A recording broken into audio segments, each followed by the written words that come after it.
lain dan tidak bukan ini disebabkan oleh ulah dari manusia. Oleh karena itu, marilah pada hari ini kita satukan aksi, satukan semangat kita, satukan hati, satukan pikiran kita untuk menyuarakan fatwa yang tidak berdosa itu.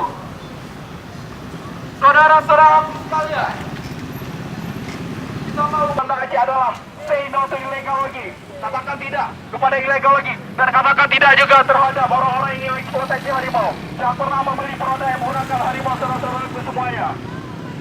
Saudara-saudaraku masyarakat Banda Aceh, kita punya misi. Kami semua berkumpul pada hari ini. Kami semua dari seluruh lintas komunitas yang ada di kota Banda Aceh punya misi. Pada tahun 2020 kita berharap jumlah harimau yang ada di Indonesia ini akan meningkat menjadi 2 kali lipat. Oleh karena itu kita akan memasang sebuah hashtag di media sosial, yaitu Double Tiger.